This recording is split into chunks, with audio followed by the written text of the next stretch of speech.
دوست وکلا بھائی ہیں، انہیں ہر روز اب وکالت میں ایک نئی بات، ایک نیا تجربہ، مطالعہ اور وکالت کو سیکھنے کی کوشش کرنی چاہیے۔ آج ہم شیئر کریں گے ایک لیگل پروسیجر کو جو کہ ڈیفائن ہے آرٹیکل 132(1) میں، جس میں ایگزامن ان چیف کو ڈیفائن کیا گیا ہے، یعنی جو گواہ اپنے کسی وٹنس کو شہادت کے لیے عدالت میں پیش کرتا ہے، وہ پارٹی خود اپنے گواہ کو ایگزامن کرتی ہے۔ یہ سارا پروسیجر جو ہے یہ سسٹمیٹیکلی ہوتا ہے بٹ ناٹ میکینیکلی، یعنی جو پولیس ایک بیان جو دوران تفتیش 161 کے تحت ریکارڈ کرتی ہے،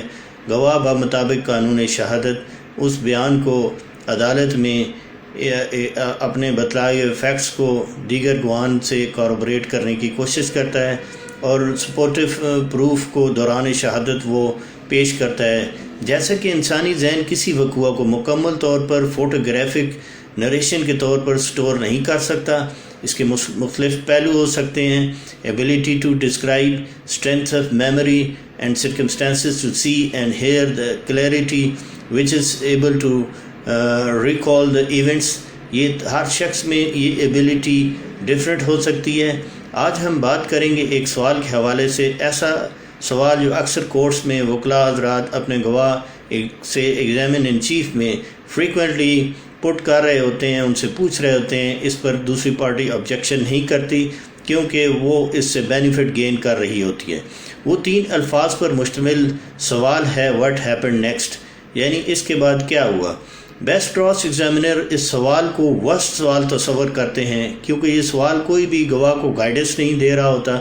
گواہ یہ نہیں جان سکتا کہ اس کا کیا جواب دے اور اس نے کہاں جانا ہے۔ اس سوال کے جواب میں وہ نروس ہو سکتا ہے، پری ٹرائل آپ کی انسٹرکشنز کو بھول سکتا ہے۔ عدالت میں گواہ کو پیش ہونا وہ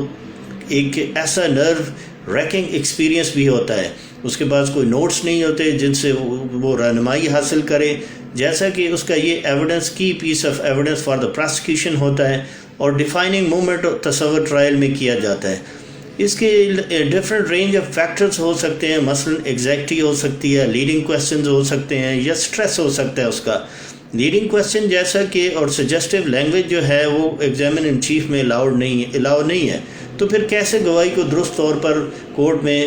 وٹنس سے ایگزامن کر کے ریکارڈ پہ لایا جائے۔ میں آپ کو سجیسٹ کروں گا کہ آپ ایک پریکٹس کریں، آپ کسی وقوع کو اپنے پاس مرڈر کا وقوع ہو یا کوئی بھی ہو، اس کو آپ لکھیں اور اس کو آپ اینالائز کریں، آپ اوپن اینڈڈ کویسچن کے ذریعے اس پکچر کو مکمل کریں۔ مثال کے طور پہ ایک وقوع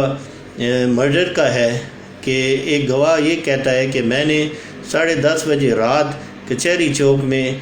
پول کی لائٹ کی روشنی میں دیکھا کہ اکرم اور سلیم آپس میں تو تکار کر رہے تھے۔ اکرم نے پسٹل نکالا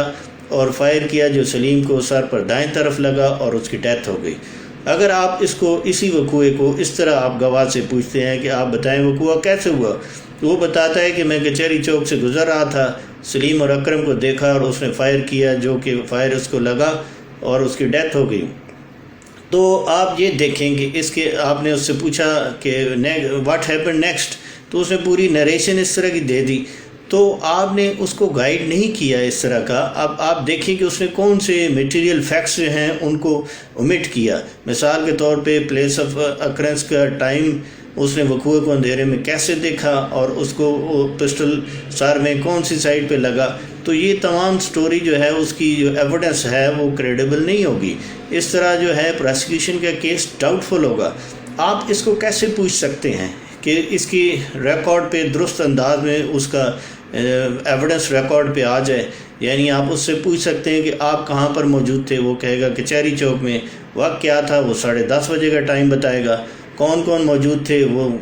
گواہ اور ملزم کا نام، مقتول اور ملزم کا نام بتائے گا، اور کیا کردار تھا اس میں ملزم کا، تو وہ بتائے گا کہ اس نے فائر کر کے سر میں، کہاں پہ گولی لگی، سر میں گولی لگی۔ تو یہ تمام پکچر جو ہے وہ ایویڈنس اس کی کمپلیٹ ہو جائے گی آپ کی اسسٹنس کے ساتھ، اور انصاف کے تقاضے پورے ہوں گے اور پراسیکیوشن کے کیس کے اندر ڈاؤٹ کریٹ ہونے کے چانسز کم ہوں گے۔ اب نیکسٹ ویڈیو کے اندر ہم انشاءاللہ ڈسکس کریں گے how to improve the witness testimony کے حوالے سے، اور secondly about the knowledge and belief about the testimony eye witnesses کے حوالے سے ایک سروے ہے جو کہ 170 چائنیز ججز اور یونائٹڈ اسٹیٹ کے 160 ججز کی رائے کے حوالے سے ہے۔ انشاءاللہ نیکسٹ ویڈیو میں اسے پیش کریں گے۔ آپ کا بہت شکریہ، آپ نے میرے ویڈیو کو دیکھا، تھینکس یو۔